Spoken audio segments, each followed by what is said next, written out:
Hey guys, how's it going? It's Jason Sensational here, and welcome back to the channel, where today we're going to go over a deck guide of one of probably the stronger tournament decks still roaming around within the meta, and that is Sivir Akshan. Now, Sivir Akshan, the Demacia version with the rallies, has persisted for quite a long time with its peak at around Worlds qualifiers, so just a couple months back. But for how powerful it is, it's kind of just slept under the meta, largely because it sort of struggles with the popular ladder decks like Scion or Rally, but still remains to be a very popular tournament deck, and I actually lost it a couple times during seasonals. I maybe would have brought it myself, but at the end I chose a different lineup, so instead I'm here to educate you on how you guys can stop with this deck and learn the intricacies of it, because even as a Demacia mid-range deck, it does have a good deal of complexity. So without further ado, let's dive right into the video. Alright, so starting with the deck list, we have a very standard traditional sort of Demacia mid-range deck. We have our champions being Akshan and Sivir, and then we have a plethora of curve units, 5 1-drops, couple 2-drops, we have our core 3-drops, and then we top around some of the 5-drops like Radiant Guardian and Vekurin Bruiser. And as a traditional mid-range deck, we do have a good amount of combat tricks to kind of gain that value, protect our units. We have the sharp sights, the shape stones, absolvers, and a few rallies, as well as some tools such as concerted strikes as a little bit of a removal.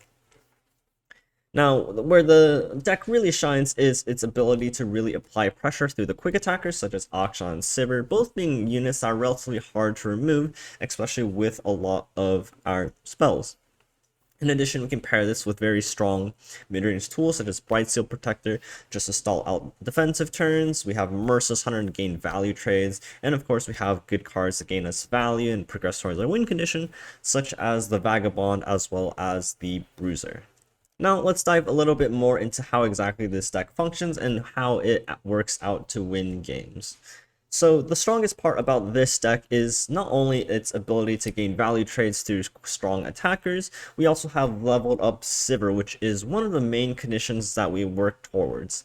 Once Sivir's leveled, she has a text while I'm attacking, give attacking allies my keywords, and paired with cards like Golden Aegis, we can give Sivir Barrier, or through Absolver we can give Sivir Overwhelm. This can be very powerful, as Sivir herself already has quick attack and spell shield, meaning that if we have a Sivir attacking with a board full of units, oftentimes we can just completely wipe out our opponent's board without losing any units from our side. And then, worst case scenario, we just Absolver and kill them with a lot of overwhelm damage, and that can be a very strong finisher. Now, what kind of ties this deck together is Akshan. Akshan has the special ability of generating either the Warlord's Palace when not level 1, or the Warlord's Horde when leveled up, and this can be an incredibly powerful card to not only continuously gain value through a little bit more draw that allows you to find what you need, but also gives you opportunities to gain and swing tempo. And so that's kind of where the general strategy of the deck lies. We want to be playing for board, and we want to be gaining tempo and value through small advantages, such as using combat tricks or from the Palace or Horde. I think two very important concepts or initial strategies within this deck is first the reliance on Palace or Horde. I think you'll notice very quickly the difference in games where you either have Akshan or Vagabond early on, or none at all. Because what's really important about having either Palace or Horde down on board is that it just helps you gain value over a few turns for essentially free. Because what's going to happen is we're going to be playing cards like Sharpsight, we're going to be playing cards like Shapestone, we're going to be playing the Bright Steel Protector, and these are just going to slowly tick down our Palace to get towards that card draw, to get towards that tempo's advantage. And without either Palace or Horde on board, then we're not really using the spells towards anything besides just gaining tempo, and sometimes that just might not get to the end. And then the second one, of course, with any mid-range deck, is to gain value through tempo trades. This is where a card like Merciless Hunter is especially important, not because it curves very well into Sivir, or impaired with the Waking Stance off of Treasure Seeker, to allow us very favorable trades.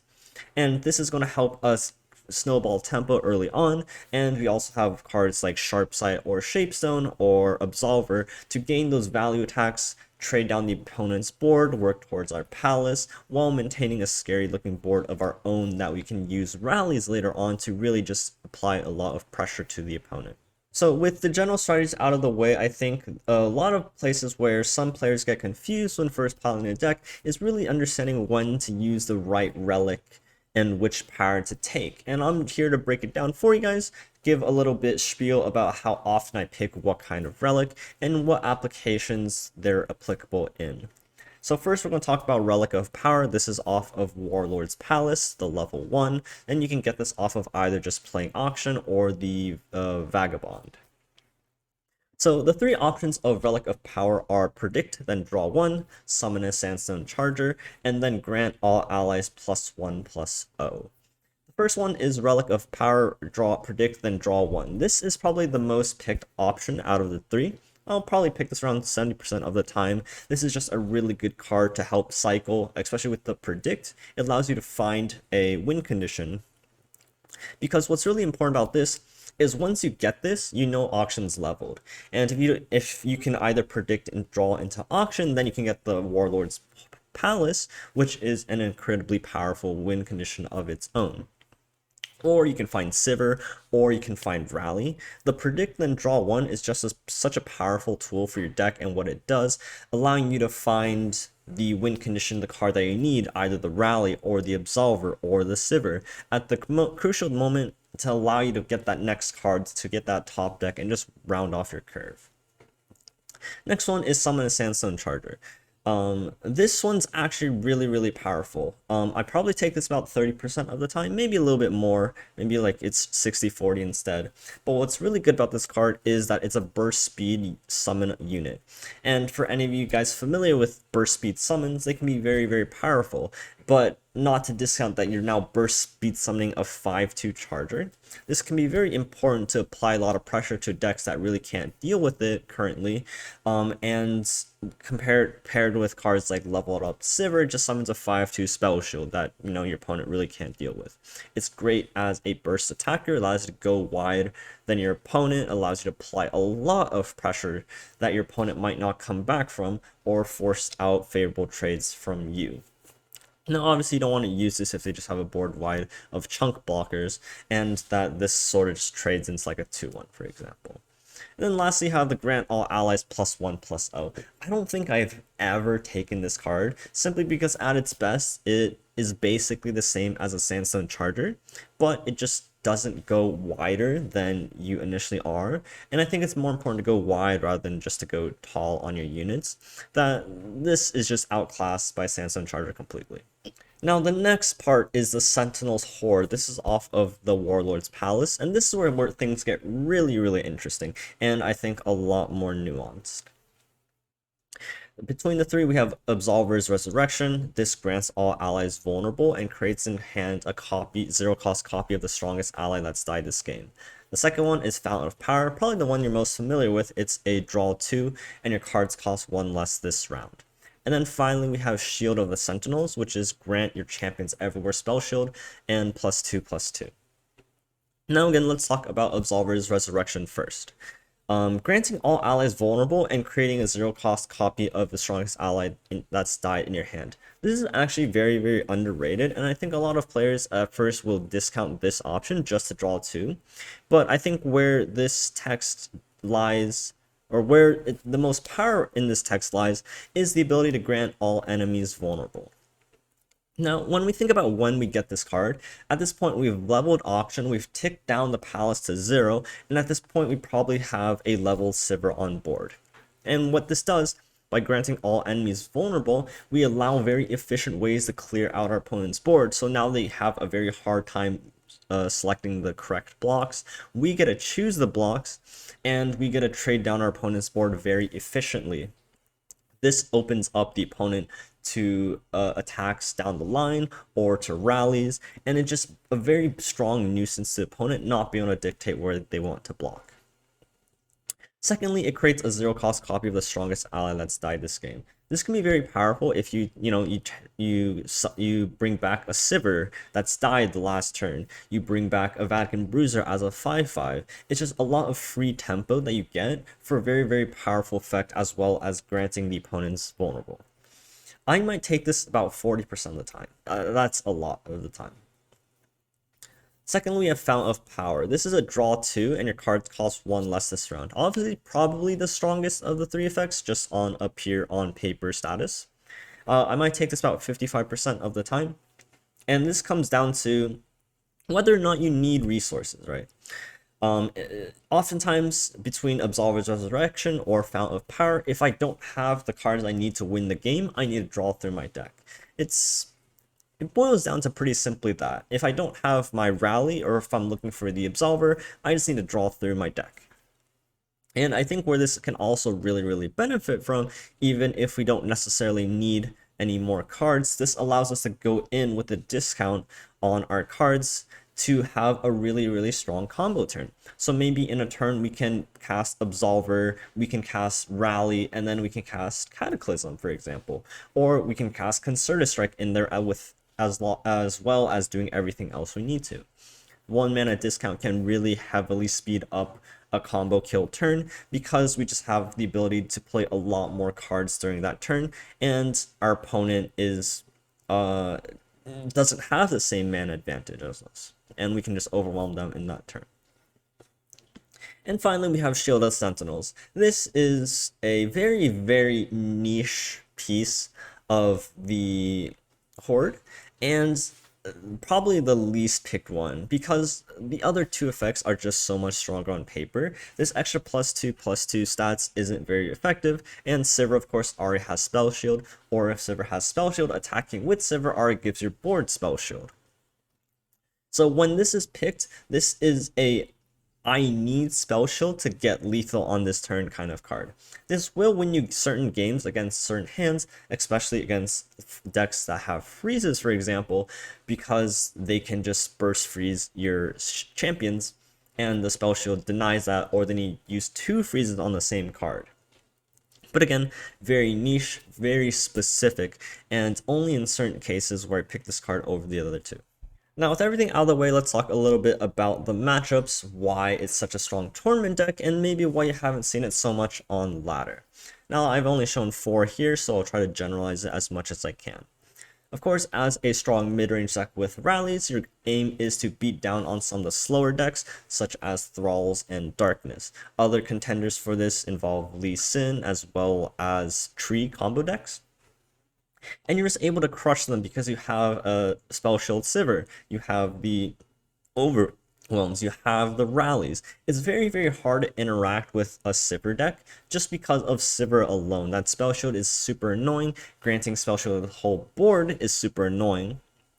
For most control decks, they can't really beat your combat tricks, and you just maintain a solid tempo advantage the whole game, and then you cast Rally and you end things. So right now, some of the better matchups for Sivir Akshan are Thralls, Darkness, Tree, and Lee Sin. Now, where this deck struggles a little bit more is against the Plunder deck. Sejuani, of course, just locks down the board. It can be very hard to get out of a Sejuani lock, but there are certain ways to do it. You can also just slow down their procs, and if Sejuani comes out unflipped, a Concerted Strike at the right moment can just wipe Sejuani off the board.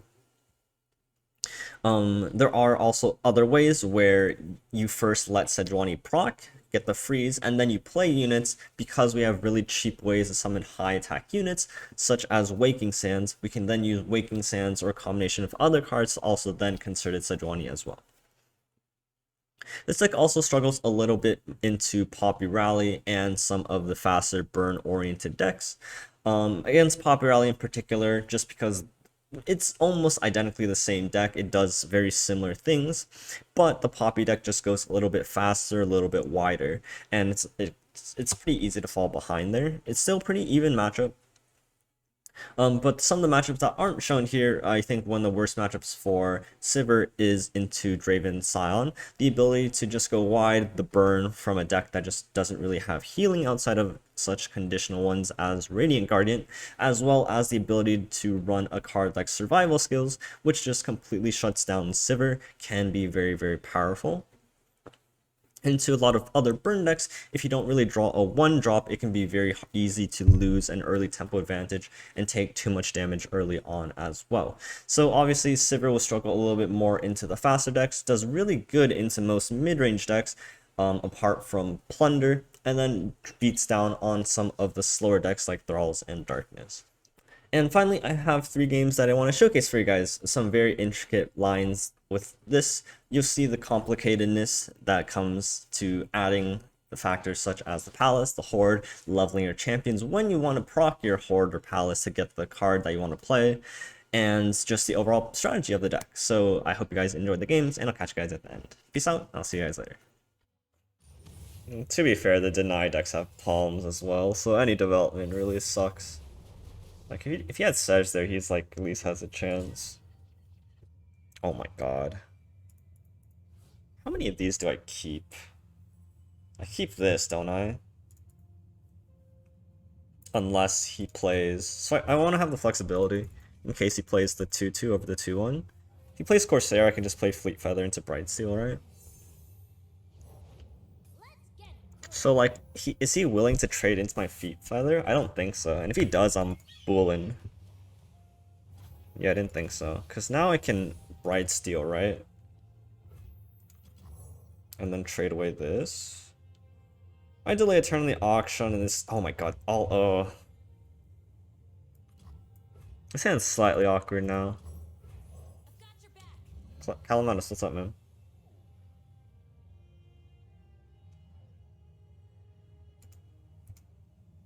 This is an ideal spot I want to be in, just because double Treasure Seeker is really, really poor.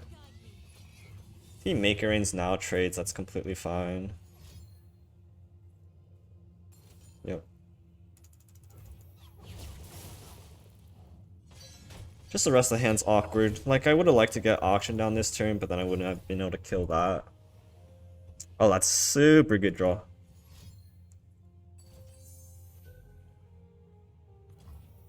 That sucks. I really don't want to sharp sight this. Just because I have Akshan in hand. Like, what am I supposed to do here?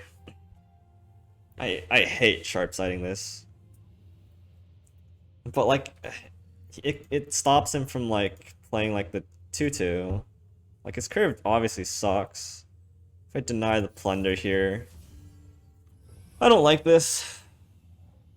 But I think it has to be done. Oh, he had Mariah anyway.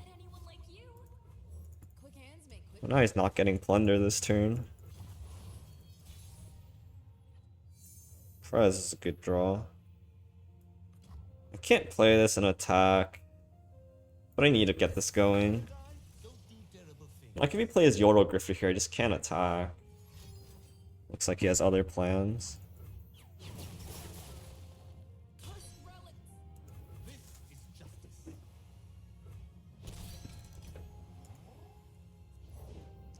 Yeah, so there's the black market merchant that we kind of knew he had. If he has third Make It Rain, so be it. That's a lie. I would cry if he has third Make It Rain.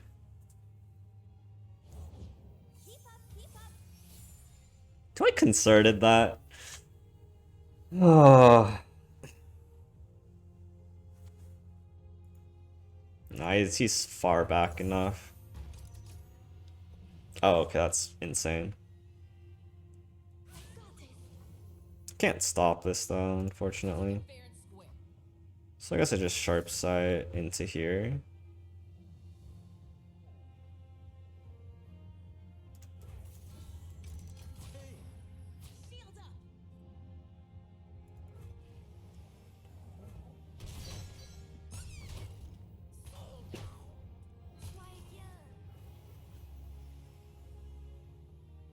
If he has third Make It Rain, like, you know, he's just the better player.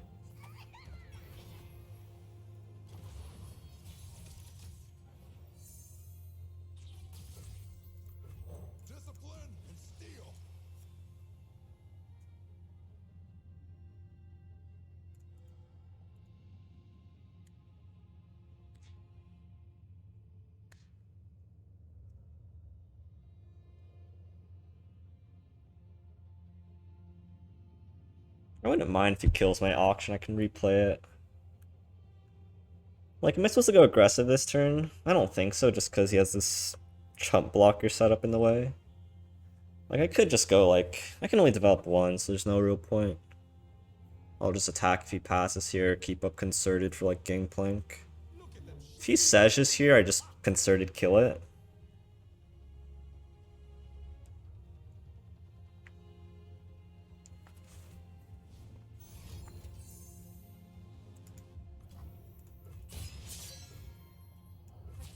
I want to get rid of you now, right?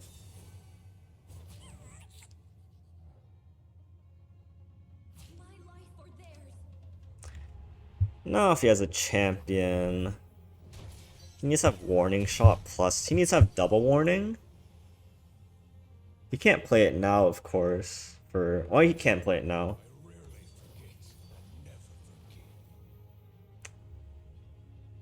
What if he has a Sage?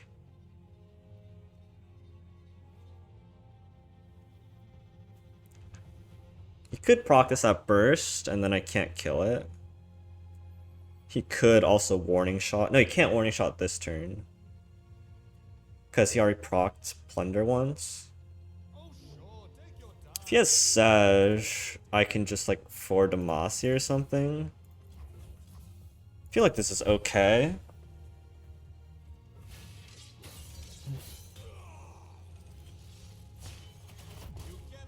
And look for like another Concerted or something. Just because if he procs on the wrong turn, I can like Waking Sands Concerted.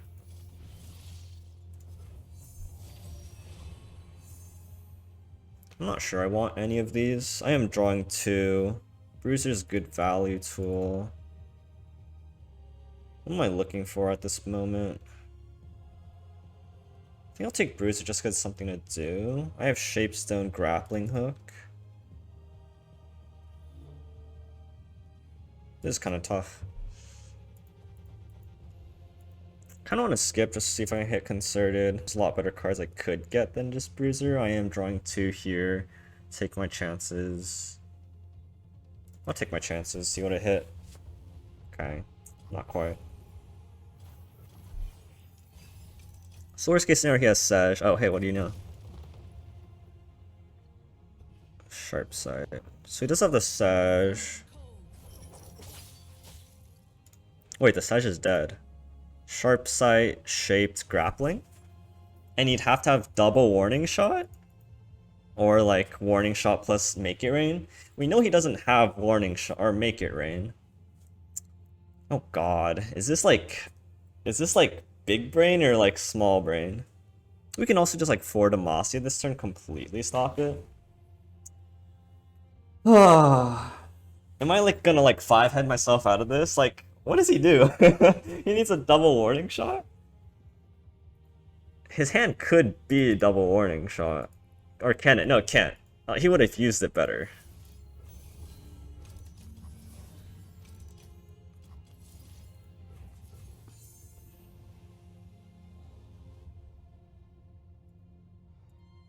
If it is double Warning Shot, he's just too good at the game. Alright, let's go. And now we can just like pile on these Waking Sands. Oh, and a rally. And if he doesn't have another Sage, he's just done for, right?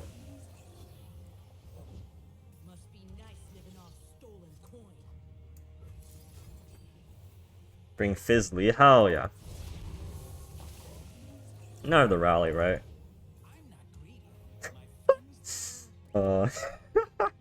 Ideal 6, ideal 12? That's not lethal. Wait a minute. Wait.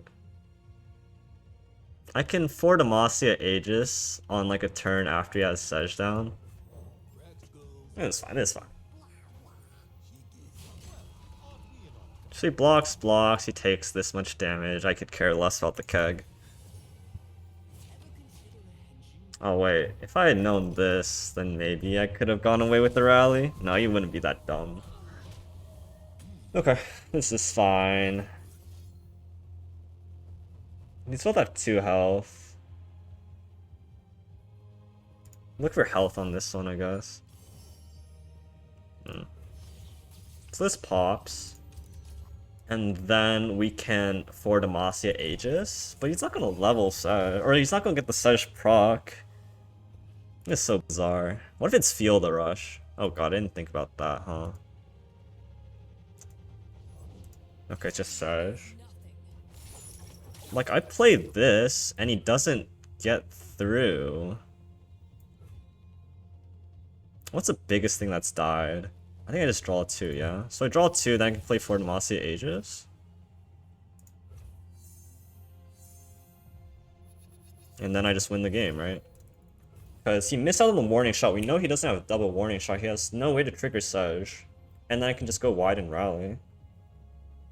Well, by go wide, I mean play a card. So he has to level Sedge here. And then attack to get the damage to, and then he doesn't die to rally?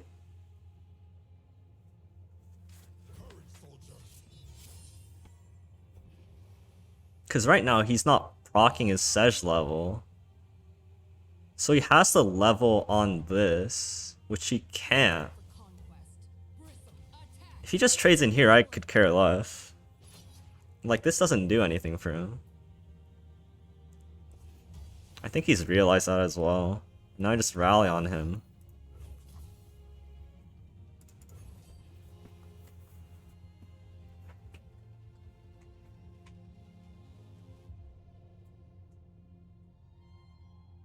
So he could harpoon this, which doesn't make a difference. He's still dead on board. If he's dead either way, he can only have one harpoon. We were lucky he didn't hit Feel the Rush as his last card. That might have made a difference, but we could still go wide and rally. And then we still would... Oh, but he would have so much damage, huh? So there's a harpoon, yep. And he's still dead.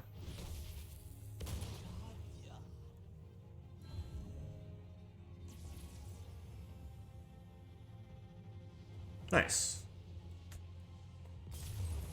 So he had 3 champions and he still won, which is really good. Although he bricked his early game where he couldn't really trigger his plunders very easily. So that was interesting. Interesting set.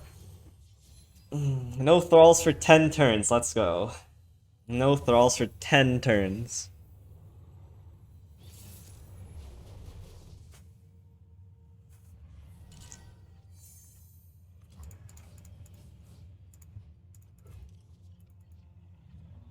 Our hand sucks. I was debating whether I should keep Treasure Seeker, but like getting the 5-2 on turn 2 could just represent a pretty big threat. He full capped. Oh Jesus, that's not good. Oh, Akshan saves us.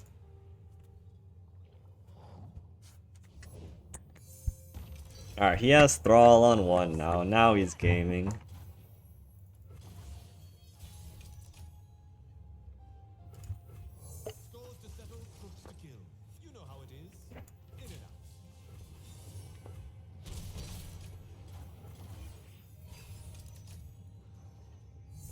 It's a good draw.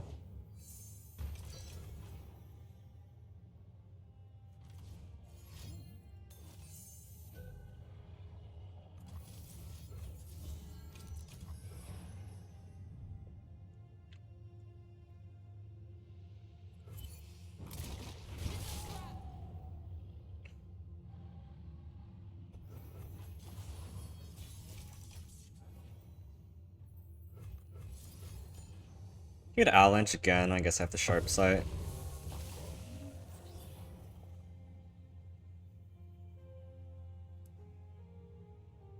If he plays Ravine, I'm like 1 off of getting the Akshan flip, which is kind of awkward. It's like this is a slightly awkward turn, but if he plays Ravine, he's just taking so much damage.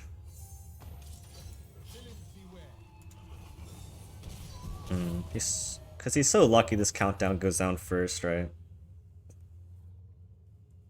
It's just like slightly awkward. Like if it was my turn first, it levels Akshan and then I get and then this only deals 2.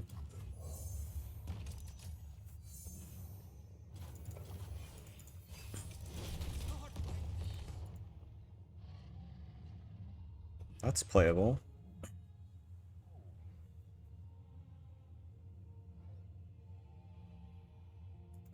Like, we have a pretty good set of turns, but he can go, like, Tali onto this now, and it's gonna be awkward.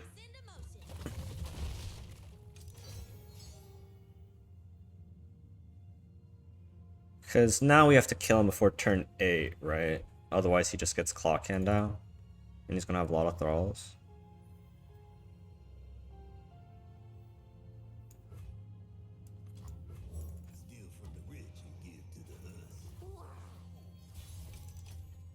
Oh, Akshan's sick here.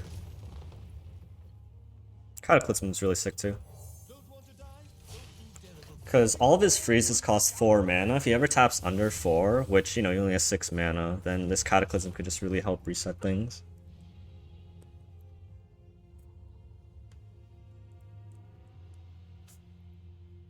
Like, Cataclysm into, like, Sandstone Charger could just be nuts, right? I can also just present lethal like this. Like, I Merciless plus the, Sandstone Charger. Car. So I can't freeze, right?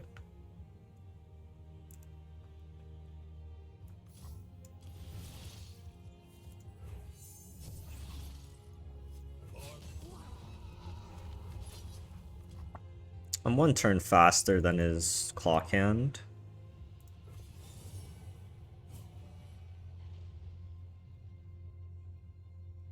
I might have it by 1 turn. Just because he can't clock hand next turn. He can get out 2 Thralls with like a promising into like a Timon bottle. I will have Sharp Sights to try to pick one off. And maybe I have like Sharp Sight Cataclysm eventually too.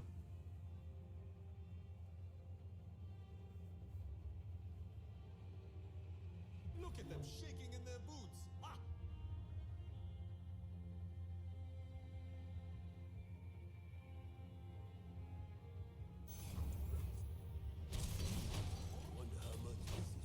I think I just want damage on the Bruiser. Or maybe I should split it out. I can find Spell Shield. If I want to find Spell Shield, I want the Bruiser. Ooh. That plus Sharp Sight enables some crazy stuff.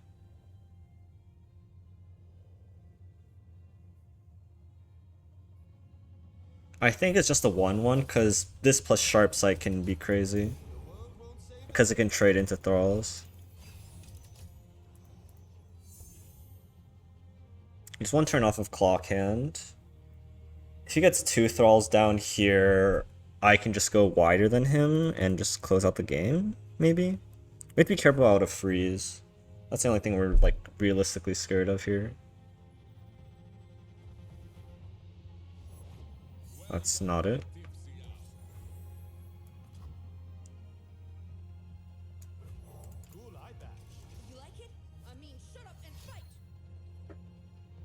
What is that? Avalanche? I want to set up lethal on an open. I could like Cataclysm here. It's interesting that he passes. It's likely he has like Imagine Possibilities. If he had Imagine Possibilities, he would need to use it. What am I missing here? I can draw first. Not sure if that's correct. If he freezes my auction into this, that's really awkward. This is like really scary, just because he can have 3 Thralls down and that just might be it.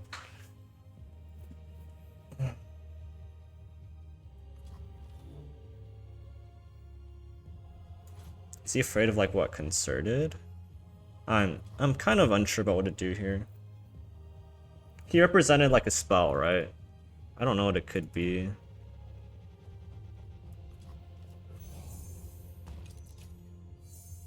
Oh, auction's interesting.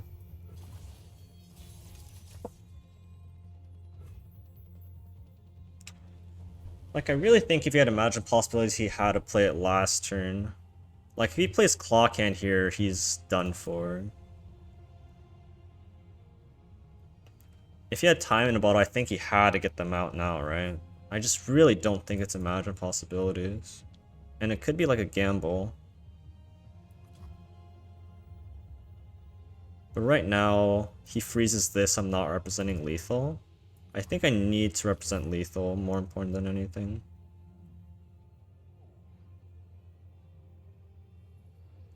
I have 11 man, I can play this plus a Concerted.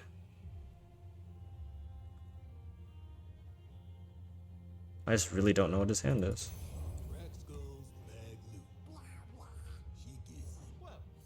Talia, yeah, doesn't do it.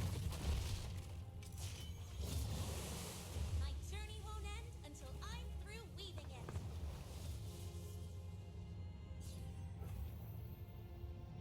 So if he has a freeze, he's gonna come out alive, which sucks. Meaning we can't use the Cataclysm here.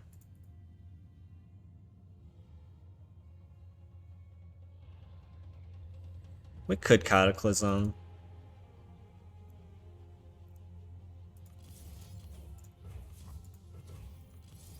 This forces out a freeze. If he tries to Fury the North, it goes to 10 and I can't deal. He wouldn't fear the North though, right? Like if he lets us through, I also have Akshan's grappling hook to also target this way. So worst case scenario, this gets out of freeze, and then I have like the sharp side to challenge something.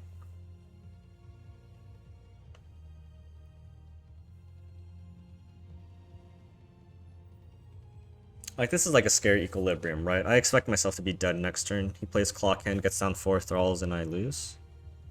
What I think about Tristana Atro? Seems like a fun deck. I've definitely played some variants of it a little bit, but I don't think it's like competitive. So there's a freeze. Or the Entomb. Okay. Yeah, that's rough. Because now I'm not representing lethal. This is very scary.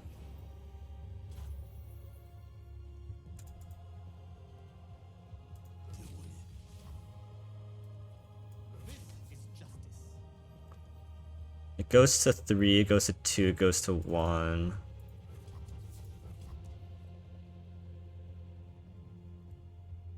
He's held on. He might have this.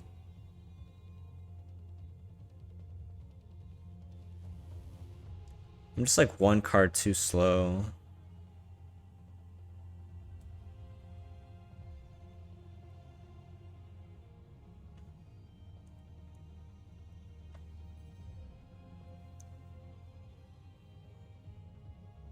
There is still time to surrender. Just say, oh, please don't kill me, Akshan. What?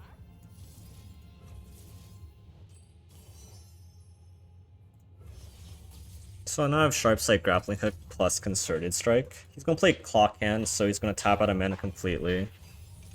He can't particularly open attack. That's kind of insane. Okay, we still have a chance here. Because I suspect he's gonna play Clock Hand to get out 2 more Thralls. I can kill 2 Thralls. And that's gonna put me in a pretty good spot. I can also pop this Horde. This is a particularly interesting spot.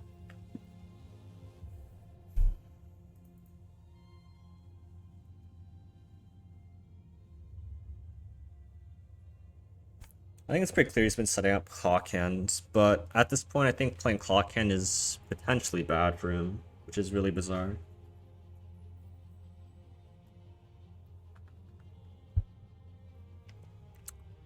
Worst case scenario is he has another freeze, like I try to Sharp Sight do something, and he has another freeze.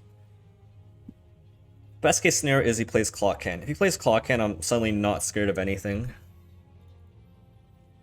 And it's likely at least one of these cards is Clock Hand. The other ones could be like some combination of Avalanche or whatever. As long as it's not either Succumb or Three Sisters.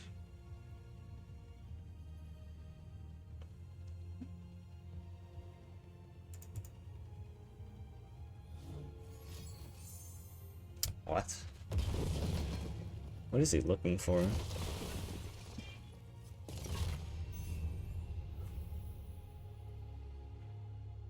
Interesting. So I have 12 mana. This costs 710. Perfect. My shield is yours. And then on my attack, I'll have the Horde out. And then I can just find rallies and stuff and end the game. And now if he's put himself in a position where he wants to play Clock Hand, it's just over.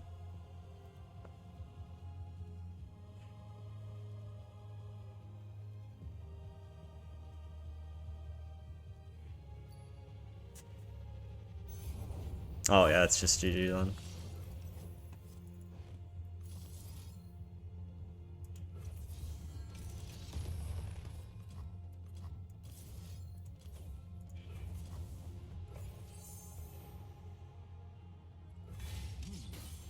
how much this is worth.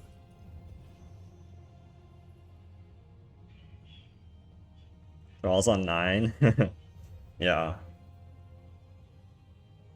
Because now this kills a Thrall, this kills a Thrall. He only has 3 Thralls. Talia's gonna get him some damage, but like it's very awkward attacking to an 8-8's like 8-8 barrier unit.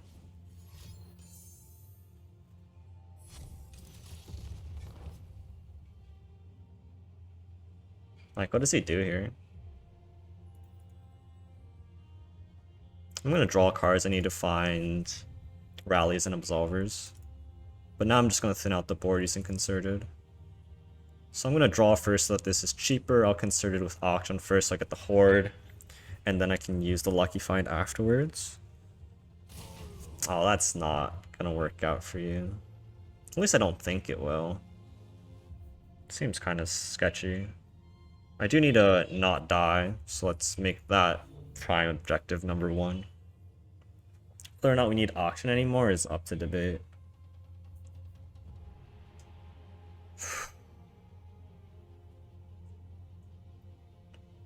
Like, I feel like he has to attack, but it's just not winning.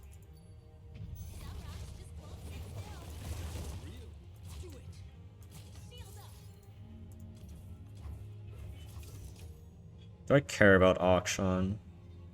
I think I do.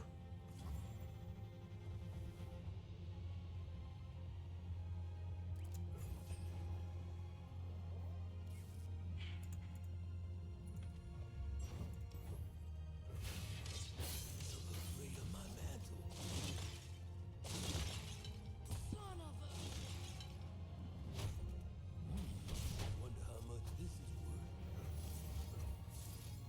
Oh, I should've... I suppose it's the same.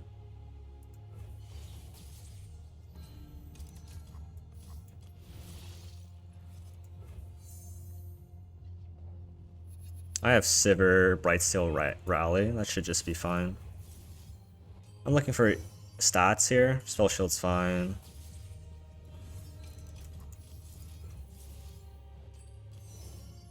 And then... +2? +2 seems okay. And now this should be lethal. Because I have Sivir, Brightsteel, Aegis.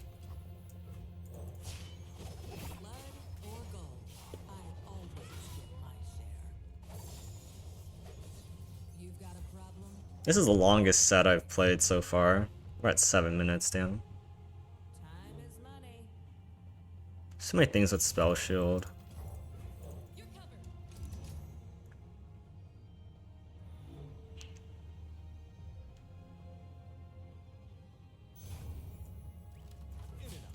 It's a living.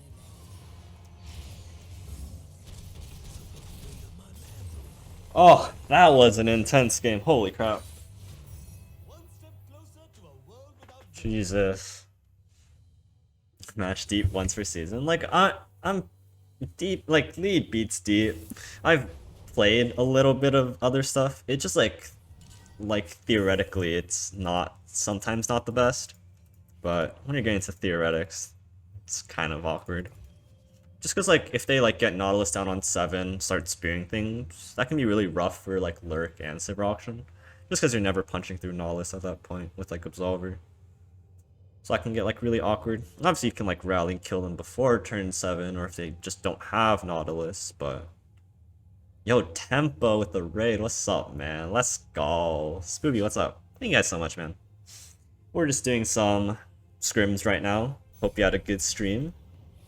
Hope you're ready for some top level Runeterra action. Or something like that. Except we can't draw Auction on 2. You wanna trade? You wanna trade? Let's go! What saved me a sharp sight down the line? Well, we have Vanguard in the Sivir. I don't think there's a particular need for me to bank the 2 mana now. I just play it, get my card draw, look for like sharp side or something. And he's playing for a not quick Nami level, which is surprising. I feel like this deck relies on Nami more than anything, unless he just goes wide with Shellfolk.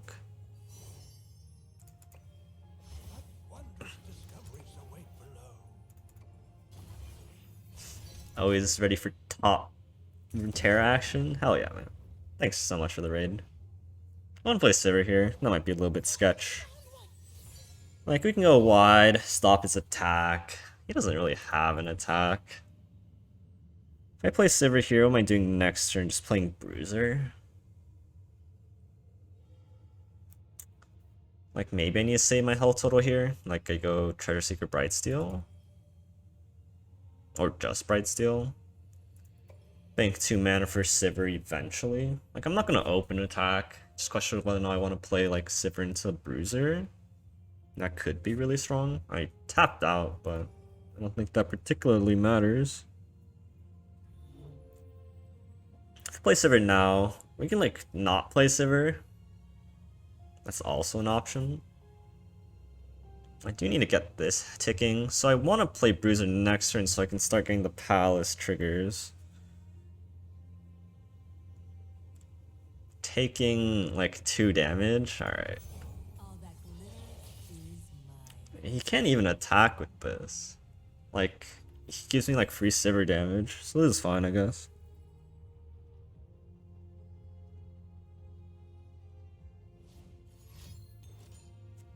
You got it.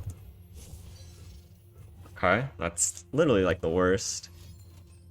Poison Dart, okay. Still can't attack.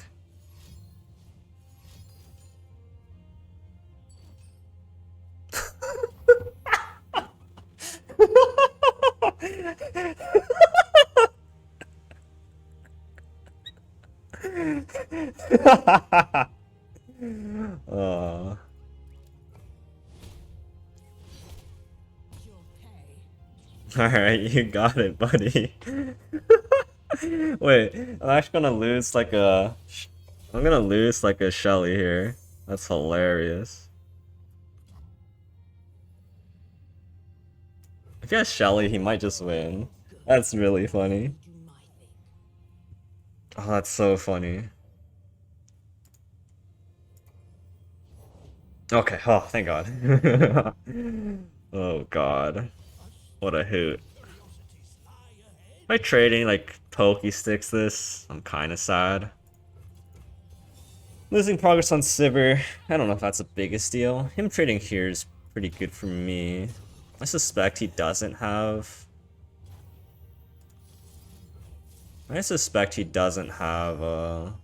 you know,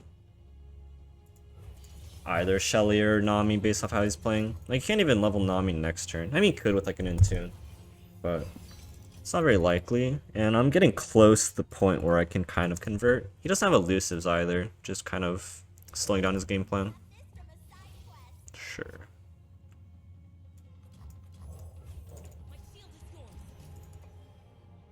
Like, he can't attack into here. If he has Shellfoot, or like, not, Shelly, then that could be an issue. So this is Shelly, right? No. If you had Shelly, you wouldn't waste the... You'd rather get the spell trigger than the attune. Is it like a soft pass? There's no Shelly. He's only attacking with this. If he doesn't attack... Rather, if he does attack, he gets 2 through, which is 2 damage plus 4. That doesn't particularly matter. Okay. I'll take Valley blocks. Now I can play Sivir. 19. So I can't absolve her quite yet, which is slightly an issue. Look for like Overwhelm maybe or Fearsome. Challenger's good too. Now I probably drop Sivir.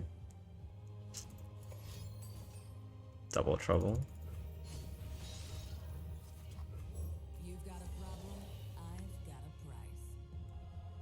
So we can... So we can tick down the palace by like playing Brightsteel, sure.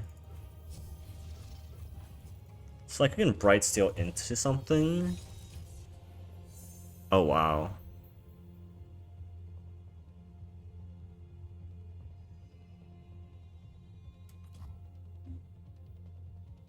Wait, this... I just win, because I can Absolver, no? Or do I? He's at 20, might be a little hard. Smackdown was on stream? Yeah, I'm sorry, buddy. This is close. I don't think it's lethal quite yet.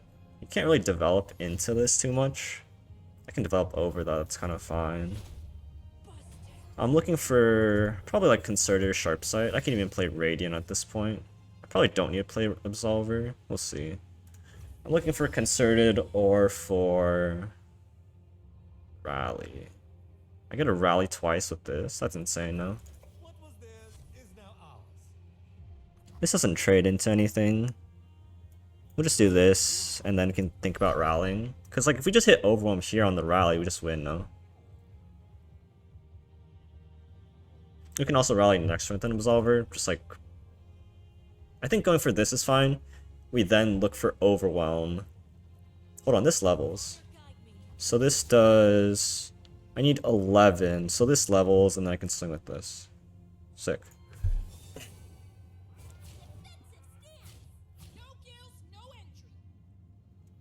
So every game I play today, I've gone Teemo turn 1. Yeah, that's how it works. Like, if you play Teemo, you always draw on turn 1. It's like, it doesn't tell you that specifically, but that's just generally how it turns out, you know? And I could even, like, he could be baited into, like, playing Nami here or something like that, and I can just rally challenge. It's so good that I got challenger off of this. And worst case scenario, I just, like, get challenge or something else as well, and then I can rally as well. Time is money.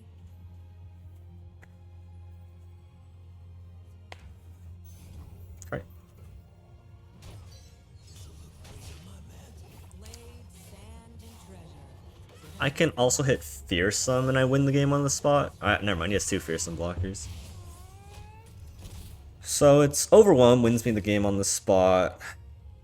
Challenger is probably fine, I just pick off like a Fizz. I'm still gonna rally here just to pick off this elusive. Like, that's the only way I lose. If he has a board, I might end up regretting myself. Yeah, I'll just take Challenger, I guess. Can I end the game? He has 3 Fearsome blockers. What's behind the store, you think? Deadly traps, angry guardians, bunch of gold. Yeah, we just get rid of the elusives, and we can't really lose.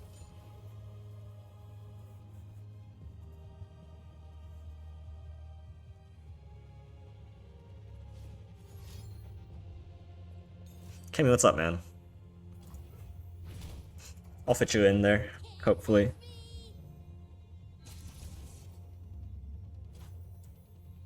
Danger pays. But now I can't attack with this. Akata, what's up, man? We've been playing okay. Like, I'm pretty happy with how I've been playing so far. Oh, I can attack with this as barrier. I do want to challenge the elusives. Oh, lineup? I can add a lineup command, I guess. I'm playing Sivir Lurkley. It's definitely a slightly bizarre lineup, but it's been working out for me so far. Just because no one I play is playing like Silent or Rally. If they were, then it'd be a little bit troublesome, I suppose.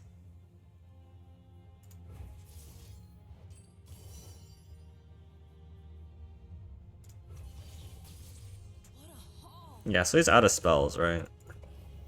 Lee double Shellfolk? Yeah. Like, I really want to play Lee. Like, I feel like Lee is just insane.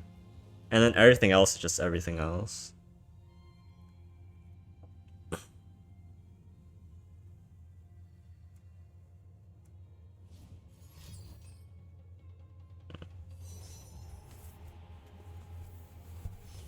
the surging tides. There is still time to surrender. Just say, oh, please don't kill me, Akshan. Please don't kill me, Akshan. The S version? Interesting.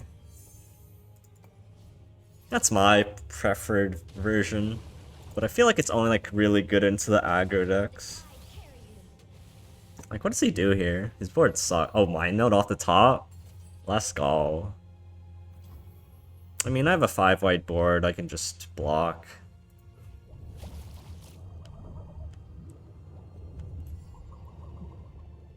That's kind of scary, but I just clean up his board afterwards. Like, as long as I protect Sivir, I could care less about what happens. Haha.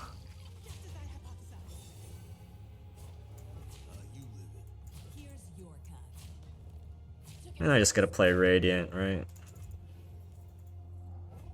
Oh, I actually get back a Bruiser for free, so I'll just do this to res. There's no need to draw, I just get units on board, and then challenge away his board. Maybe I don't do it on here, but I get Overwhelm anyway.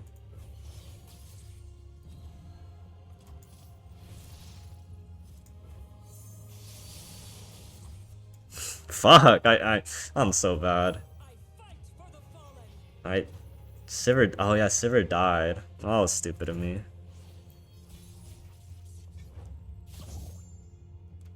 Alright, we just clear your board then. That was really silly. If I had remembered. Made that mistake so many times, yeah.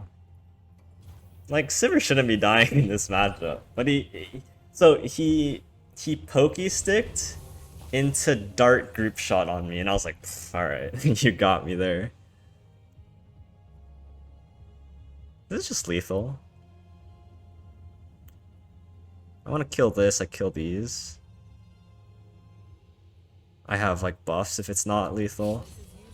I kill this. I should drag here. How much damage am I pushing? 3 off.